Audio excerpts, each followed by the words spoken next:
tiene que venir desde el cerebro, desde una estructura que se llama, una parte del cerebro que se llama corteza motora. ¿Okay?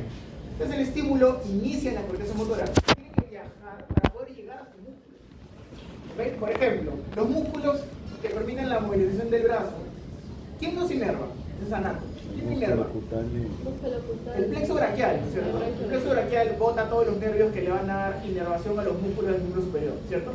Entonces, para que el nervio llegue hasta el músculo, para que la señal llegue hasta el músculo, tiene que partir en la corteza motora, bajar, atravesar el tronco encefálico, bajar por la médula espinal y a nivel de C1, C2, C3, bla, bla, etcétera, salir por el nervio correspondiente y llegar hasta el músculo, para que el músculo reciba la señal y se contraiga. Esta estructura de la que estamos hablando se llama vía motora. ¿Okay? La vía motora, el estímulo parte desde la corteza motora y llega hasta el músculo. ¿Okay? Esta vía motora tiene una característica bien particular que tenemos que especificar ahorita para entender algunos datos de los casos que van a ver en el examen de este tema. ¿Okay? Entonces, la vía motora, como estamos diciendo, parte de la corteza motora y manda o comienza la vía con una primera neurona, la primera motoneurona. ¿Okay? Esta primera motoneurona parte de la corteza motora, baja por el cerebro, atraviesa el tronco encefálico, baja por la médula espinal hasta la vértebra por la que vaya a salir, como estamos diciendo, por ejemplo, C2, C3, C4, lo que fuese. ¿Okay? Y a ese nivel, de donde va a abandonar la médula espinal, tiene que hacer sinapsis con una segunda motoneurona. ¿Okay? Y recién esta segunda motoneurona es la que abandona la médula espinal y sale hasta el músculo. ¿Okay? Entonces, conclusión número 1, la vía motora está compuesta de dos neuronas funcionalmente. La primera motoneurona, que viene desde la corteza motora hasta el punto de salida de la médula espinal, ¿okay? Y la segunda motoneurona, que viene desde la médula espinal hasta el músculo. ¿Okay? Entonces, ¿para qué me sirve esto? Me sirve para poder identificar. Si mi paciente tiene un problema de primera motoneurona, va a tener alteraciones bien específicas, y si tiene un problema de segunda motoneurona, va a tener otras alteraciones específicas. Por ejemplo, mi paciente tiene un sangrado en el cerebro, tiene una alteración en la corteza motora, va a tener todos los síntomas de primera motoneurona, que son los que les voy a decir ahorita a continuación. Pero si mi paciente tiene un problema en la segunda, como un lamberito, como una miastenia gravis, las manifestaciones van a cambiar. ¿Okay? ¿Por qué cambian? Ya lo van a ver cuando vean Morfo 4, que tiene que ver con quién regula el sistema motor, que ahorita no tiene ni voz ni voto aquí. ¿Okay?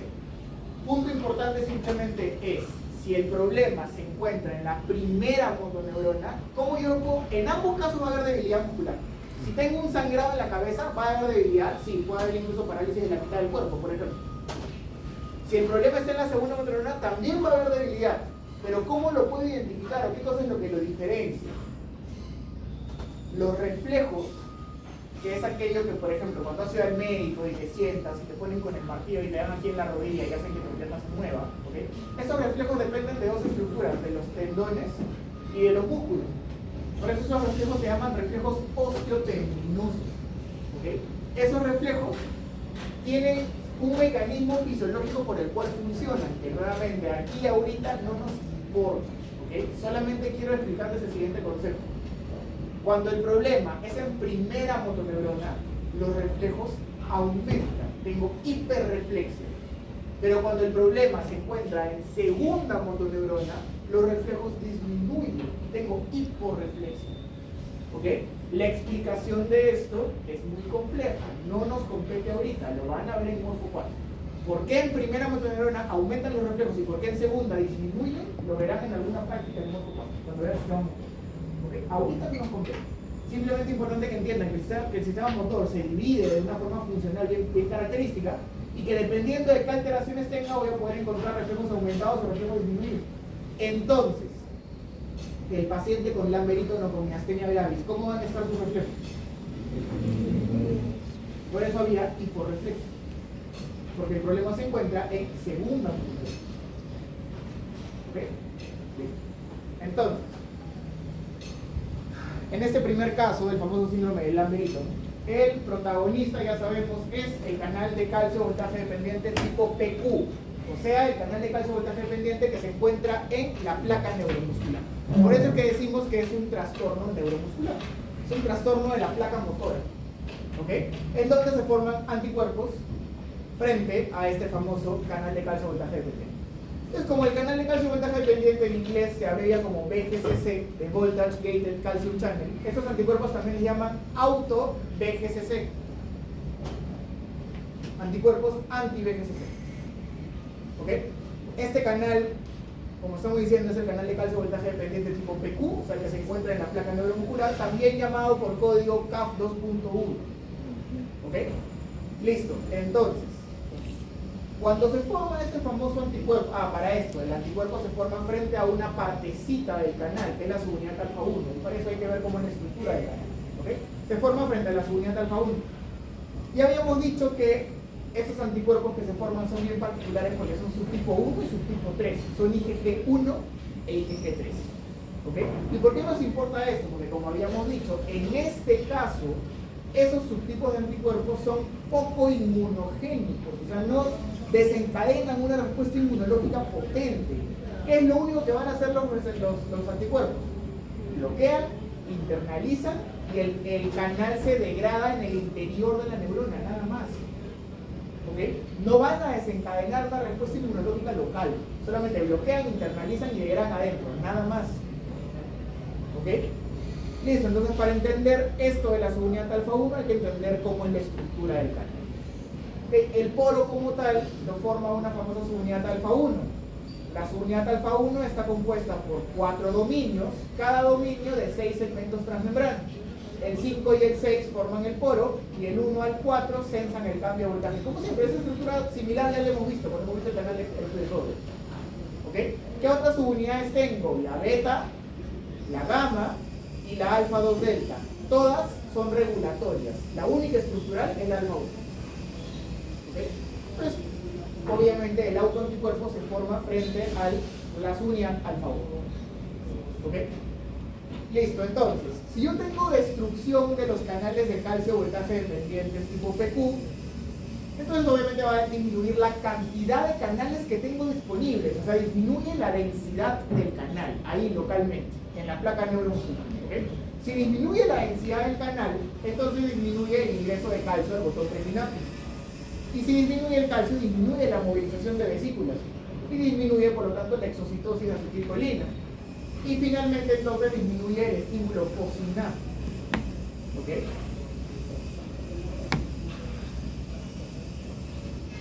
Y en este caso, obviamente disminuye el estímulo postsináptico. ¿Ok? Listo. Aquí hay características bien importantes que teníamos que mencionar, y es que la debilidad, en este caso es una debilidad muscular a predominio proximal, como dijimos, cintura pélvica y cintura escapular, que se va a manifestar en el paciente como dificultad para subir escaleras y dificultad para levantar los brazos, como por ejemplo para levantar la cabeza. ¿Okay? Y la otra característica importante de la que habíamos hablado es que esta debilidad muscular mejora con el ejercicio.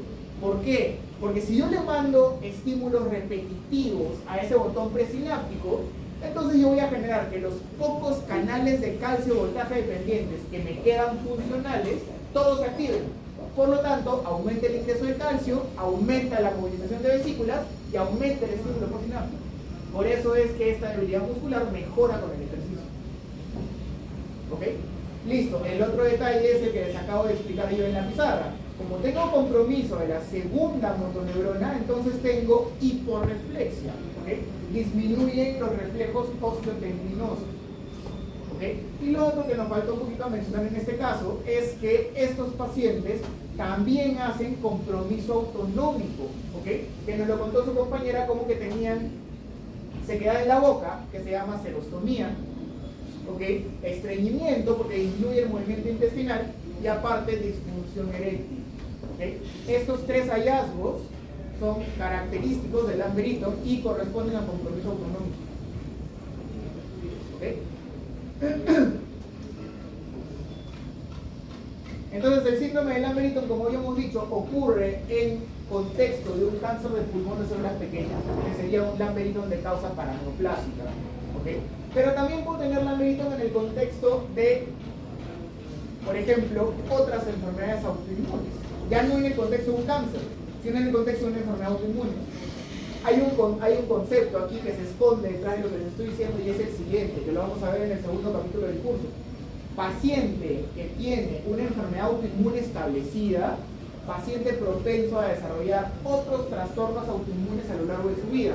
Por ejemplo, puedes tener una paciente con lupus eritematoso sistémico que en algún momento de su vida haga lamberito, porque ya tiene carga de autoinmunidad y eso implica que en algún momento puede desencadenarse la producción de nuevos autoanticuerpos, por ejemplo, frente al canal de calcio-voltaje ascendente.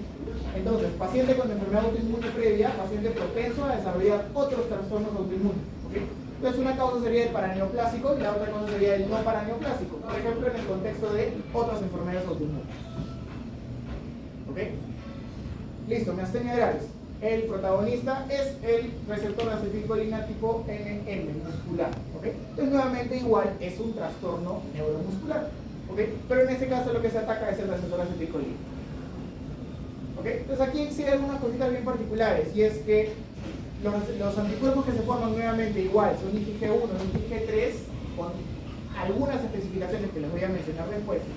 Pero la característica de esos anticuerpos es que ahora estos sí son más inmunogénicos y sí tienen la capacidad de desencadenar una respuesta inmunológica local. Entonces, en este caso, los anticuerpos ya no solamente bloquean e inhiben, sino que internalizan y generan que se degrade el receptor, pero localmente en la membrana tienen la capacidad de desencadenar una respuesta inmunológica, particularmente activando la cascada del complemento.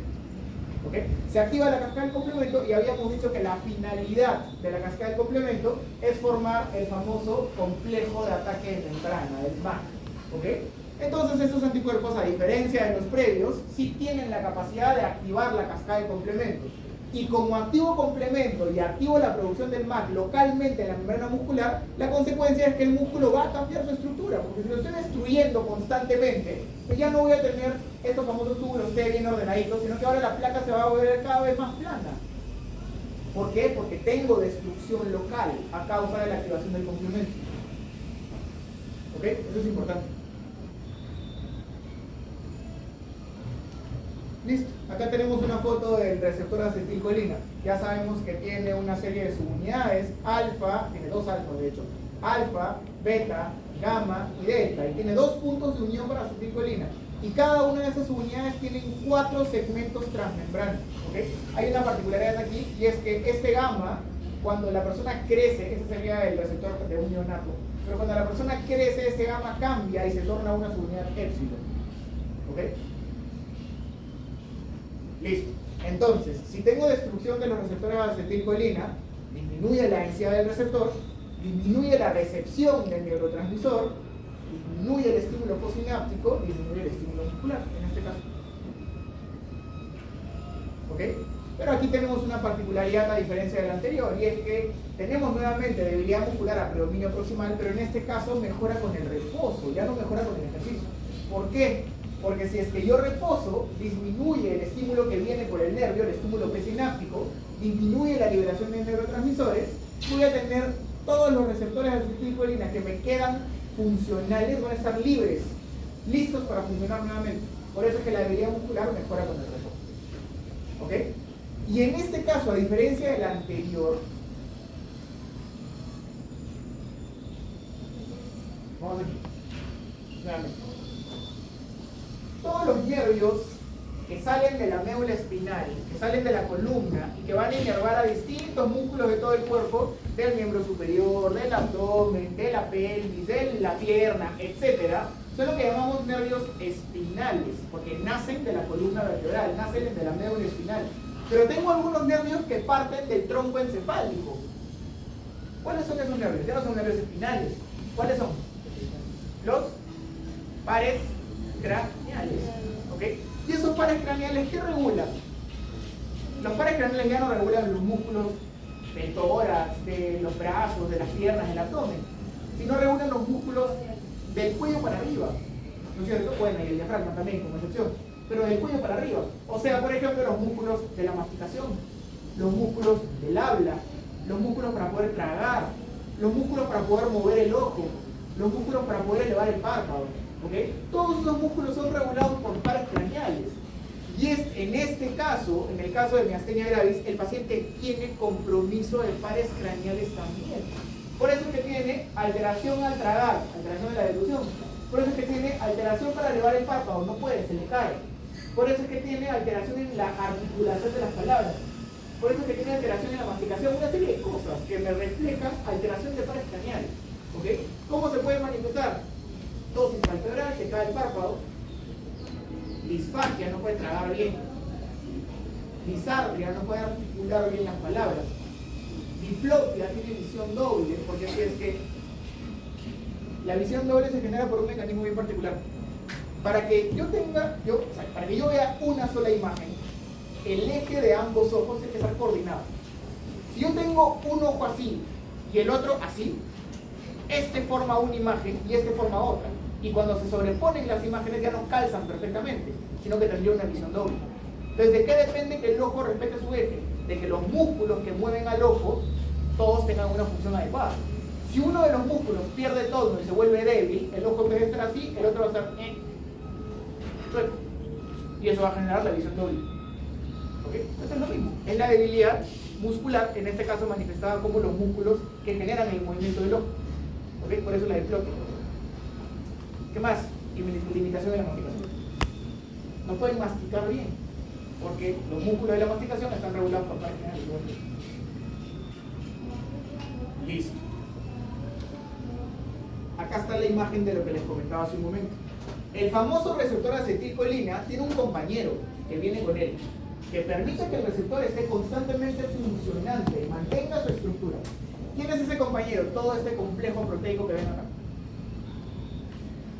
Principales que nos importan: el MUS, el LRP4 y la grina. Quiere decir entonces que cuando se forman los autoanticuerpos se pueden formar frente a cada una de esas estructuras: el receptor mismo, el MUS o el LRP4. ¿Okay? Y tengo subtipos específicos: IgG1, IgG3, IgG4, IgG1 y IgG2.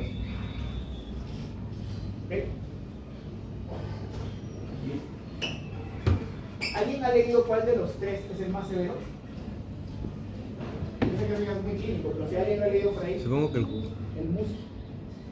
¿Okay? Cuando el anticuerpo que se forma es el anti-MUS, es el más severo de todos.